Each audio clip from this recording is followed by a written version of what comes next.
This image is a construction. It is a masterpiece of digital forensics. It shows a comet, perhaps 3I Atlas, hanging in the void, its ethereal coma glowing a faint, ghostly green. It looks perfect, effortless. But the truth is, this image is built from data that looks nothing like it. A single, raw exposure from a telescope is underwhelming. It is a black frame, corrupted by the random static of sensor noise, pierced by cosmic rays, and washed out by the glow of the night sky. On this corrupted canvas, our target is just one of many faint, smudged dots. We are hunting a ghost. The nucleus, the solid, dirty snowball at the comet's heart, is a relatively easy target. It is a point of light. The prize, the scientific treasure, is the coma. This is the vast, diffuse atmosphere of gas and dust sublimating from the nucleus. An atmosphere that can be larger than the sun, and it is impossibly faint. This coma is the entire story.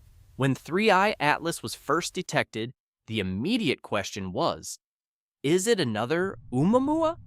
The answer came from its coma. Early observations from Hubble and JWST confirmed a fuzzy, extended cloud where Oumuamua had none. Spectrometers broke down that faint light, revealing the chemical fingerprints of a comet. Carbon dioxide, CO2, water, seen as OH, and cyanogen, CN. This is the source of the famous green swan bands, a chemical glow that is the signature of cometary gas. We predict these molecules will be present, but we can only confirm this if we can cleanly and accurately capture the light of the coma, separating it from all the noise. To see this ghost, we must collect photons. Lots of them. This means long exposures, pointing a telescope at the object for not seconds, but hours. And this reveals the central, fundamental conflict of our mission. The target moves, the Earth spins, and the comet itself is moving on its own orbit. A telescope can track an object, locking on to compensate for Earth's rotation. But here is the dilemma. What do you track? Do you lock onto the background stars? If you do, the stars will be perfect, sharp points. But the comet, moving against that starry background, will smear, its faint coma stretched into an invisible, elongated blur. The data is useless. So, you must track the comet. You lock the telescope onto the nucleus. Now, the comet and its precious, faint coma are held steady, building up signal. But what about the stars? From the comet's perspective, the stars are the things that are moving. In this image, the comet is sharp, but the entire background sky is a polluting mess of long, bright star trails. The coma, the ghost we are hunting, is now completely contaminated. To find the truth, we must find a way to take a picture of the ghost, and then digitally erase the crowd it is moving through. The enemy is motion, or more precisely, differential motion. This is the core of the problem. A telescope mount is a brilliant piece of engineering. It is designed to solve problem one. It perfectly counteracts the rotation of the Earth, keeping the distant, fixed stars as sharp points of light. But our target, 3I Atlas, introduces problem two. It is not fixed. It is moving against the stars. This is the comet's proper motion, an angular velocity across our line of sight that we can calculate perfectly. This motion is not constant.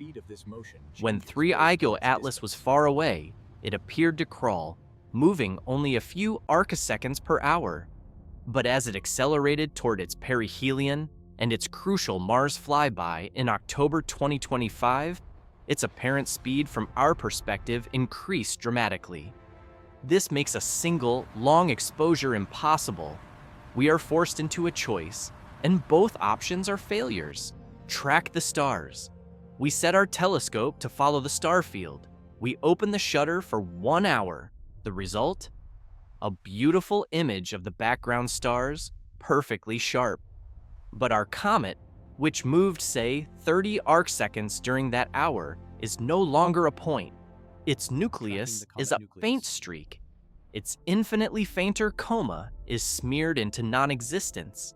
Its signal spreads so thin that it is lost forever in the background noise. We have a perfect picture of where the comet was not. Track the comet, we get smart. We use the comet's known orbital data, its ephemeris, to program the telescope. The mount now ignores the stars and locks onto the comet's nucleus. For 1 hour, that faint dot is held perfectly stationary on our sensor. The nucleus is sharp. The faint, ghostly coma is building up, layer on layer. We are capturing the signal. But what about the stars? From the comet's moving perspective, the entire sky is drifting. Every star in the field of view is now a long, bright streak. These star trails, thousands of times brighter than the coma, slice through our image, polluting and obliterating the very ghost we are trying to see. This is the dilemma of differential motion. You cannot, in a single exposure, capture a sharp comet and a sharp star field. So, we must abandon the single, long exposure. The entire philosophy must change. If we cannot take one good picture, we will instead take hundreds of imperfect ones. The solution is not to take a photograph. The solution is to build one.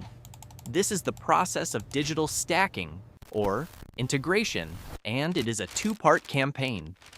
We have our raw data, a folder containing perhaps 100 short 60-second exposures, all of them noisy and unimpressive.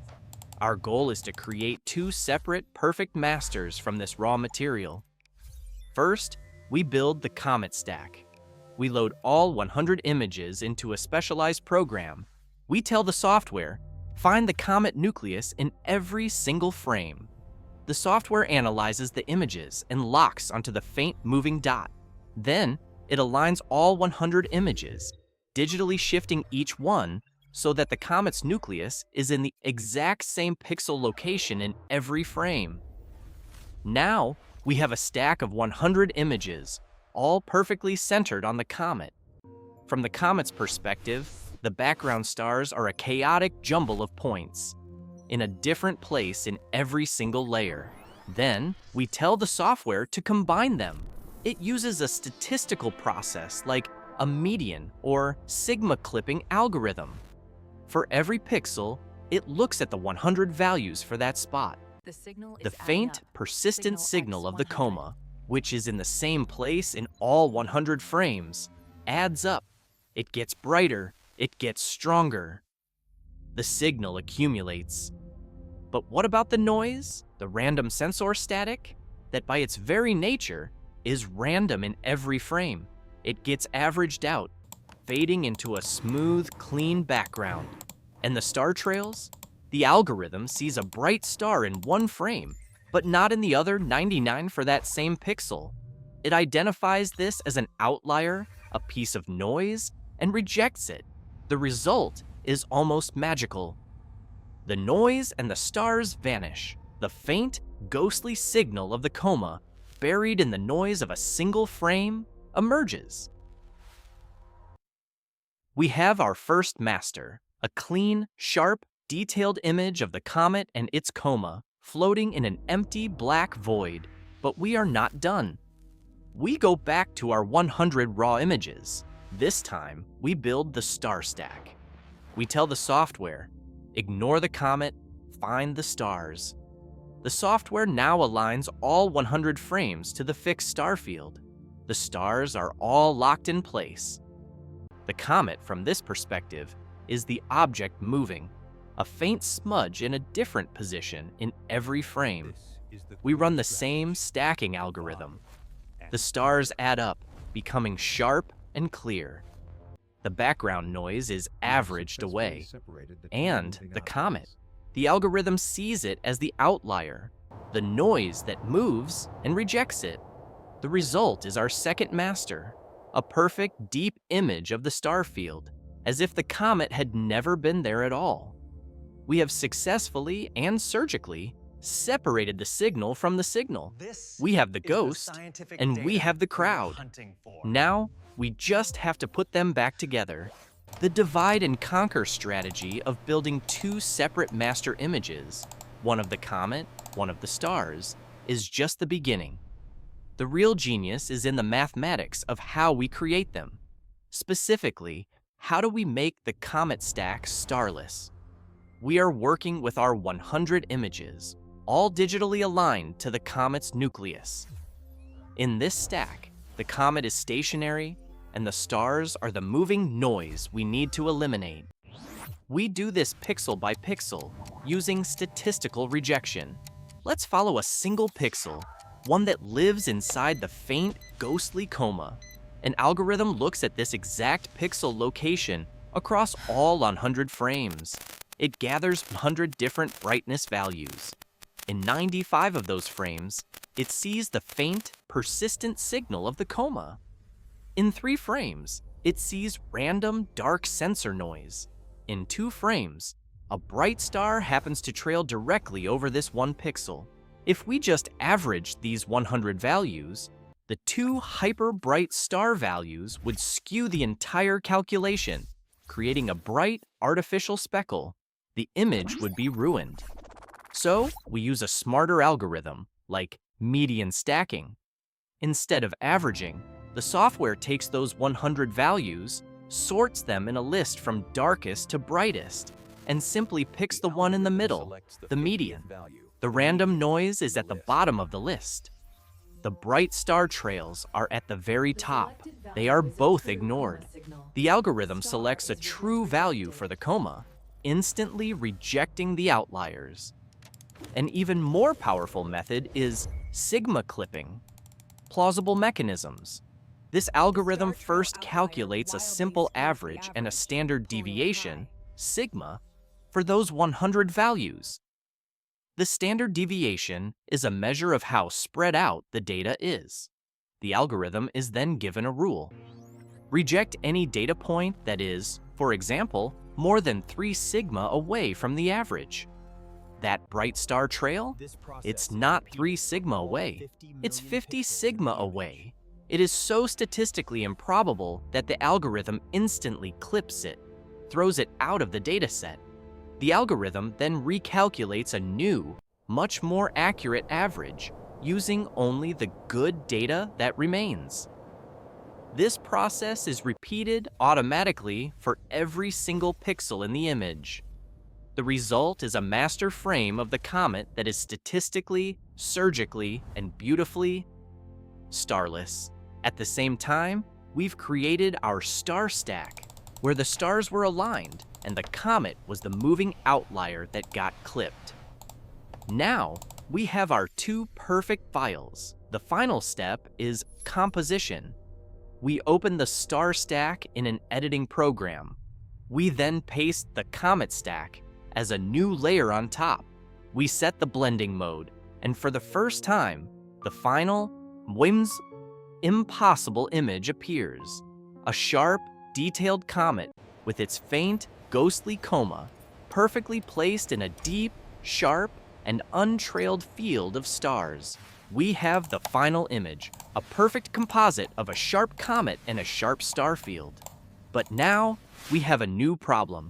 The coma is still a ghost. It is faint, subtle, and reveals little. The temptation is overwhelming to enhance it. This is the most dangerous part of the entire process.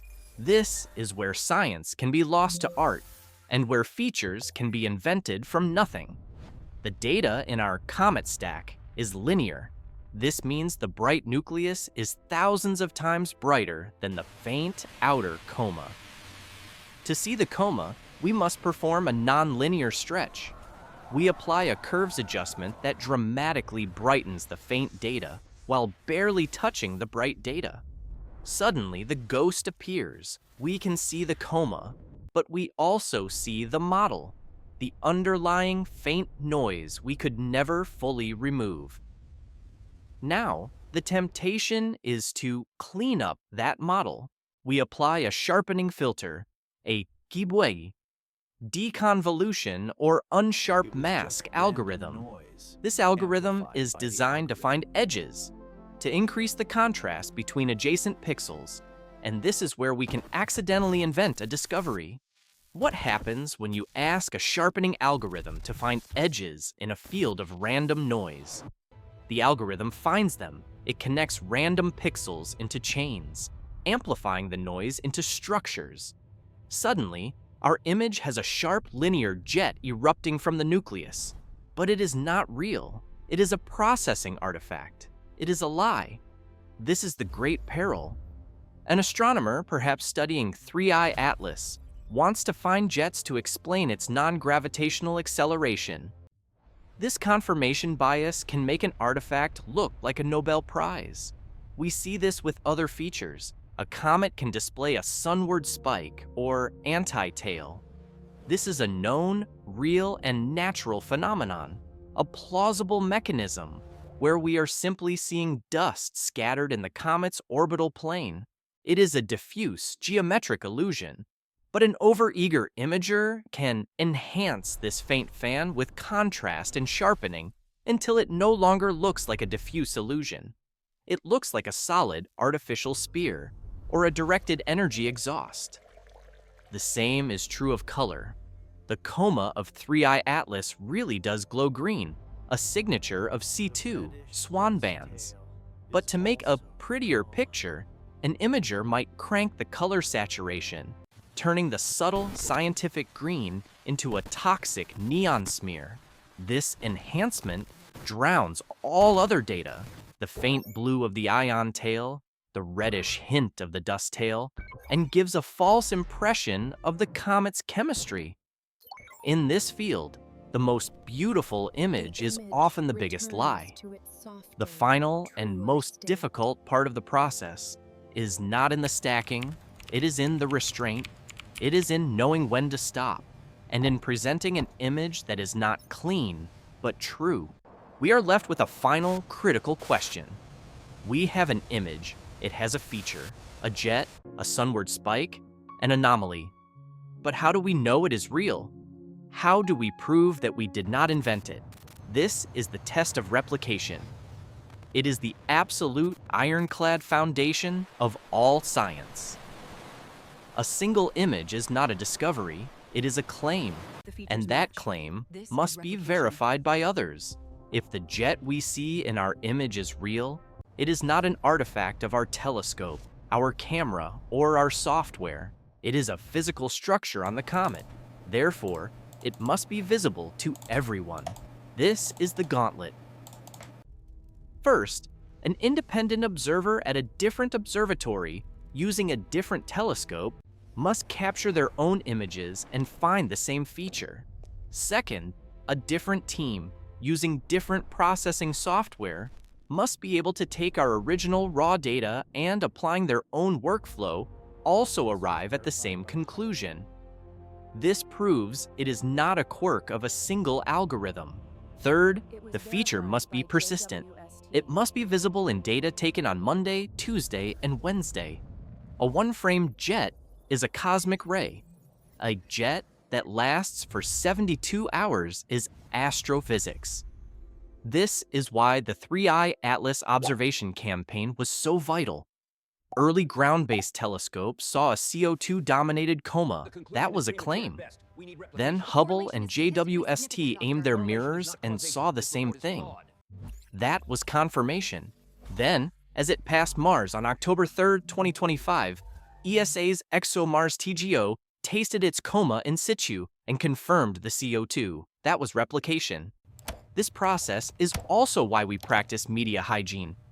Early unverified reports, like the strange nickel without iron spectral lines, are fascinating, but they are not consensus. They are single instrument anomalies until they can be replicated.